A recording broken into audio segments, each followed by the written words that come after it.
Hey, how's it going, guys? Mr. Boss for the win here, and in today's Grand Theft Auto 5 video, I'm going to be talking to you guys about possibly some more information regarding the May 2016 DLC in terms of what overall theme and maybe some of the features we could expect for it. All right, now it's actually kind of a coincidence that I think I'm making this video because, as you guys know, I did my weekly Q&A video a few hours ago, or depending on how you were watching this, it might have been a few hours ago, and this question comes from Scoopy YT, and he essentially asked me, do you think that a DLC revolving around owning a business and entrepreneur could be released and or could be good? And he used the hashtag AskBoss.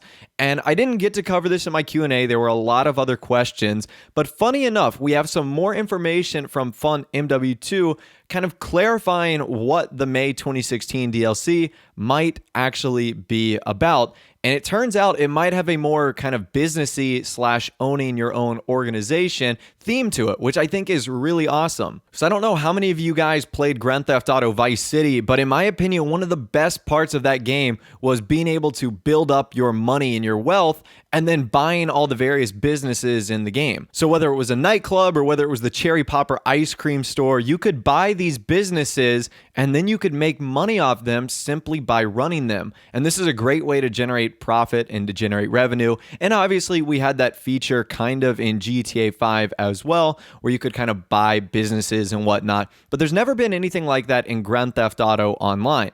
And that's an element that I think is definitely missing from the game. So as you guys know, we've covered in many videos that FunMW2 has discovered VIP missions and challenges. In fact, there were 8 of them in total. And I'll have this on the screen right now.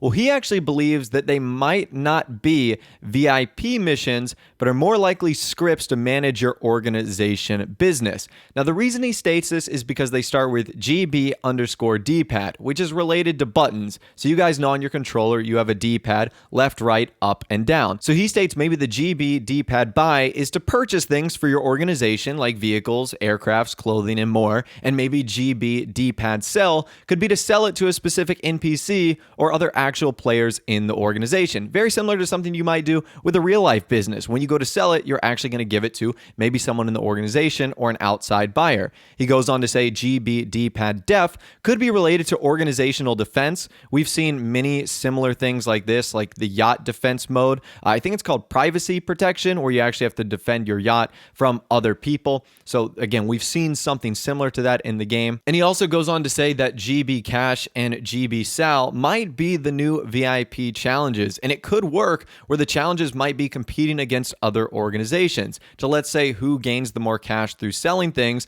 and there might be an actual salary for bodyguards also. He also goes on to state that the name of the DLC will most likely not be Executives and Other Criminals Part 2, as this one is more business related than for more work towards an actual organization. And it would also fit the theme of the contact that was found, referring to the personal assistant. So overall, if that does turn out to be true, that is pretty exciting. I think that's certainly an element that's missing from Grand Theft Auto Online, is managing businesses and having other ways to make money outside of doing races, jobs, and contact missions. I've always stated that there needs to be more of an economy in Grand Theft Auto Online, maybe something that's a little bit more dynamic, and who knows, maybe a DLC like this, and of course this is just my guess, would be something along the lines that might open up the stock market to online. Now that might be a little bit far-fetched, but with all this businessy related stuff, wouldn't it make sense that we'd be able to track our various companies on some sort of stock market, or that we might be able to track our competitor's company on a stock market also? I think that would be pretty cool to see who's competing the best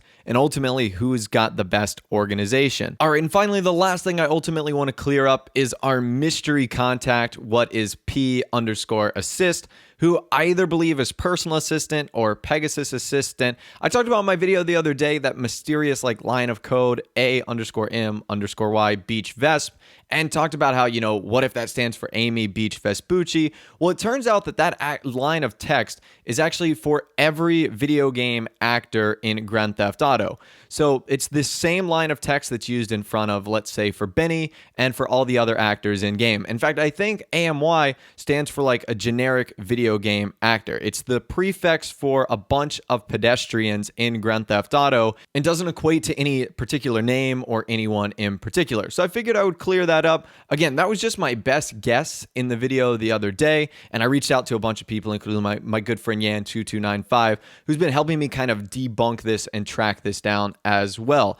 But anyways, I want to hear from you guys in the comments section down below. Do you think that a business-themed DLC would be really cool in Grand Theft Auto Online? And I think this would be really fun. We obviously got the business update that came out in 2014 for Grand Theft Auto Online, but I still don't truly think that that had any real business elements to it. So I'd love to hear from you guys. Would it be cool to see Rockstar take a different twist on their traditional Grand Theft Auto Online DLCs, and instead of focusing just purely on cars or purely on weapons, they really do some cool features for running businesses in game? I'd love to hear from you guys in the comments section down below. If you did go on to enjoy the video, a like rating, of course, be awesome. And also subscribe to my YouTube channel if you are new, or like daily GTA 5 videos like this. With that out of the way, guys, like I said, thanks for watching. Take care, and I'll see you guys in the next video.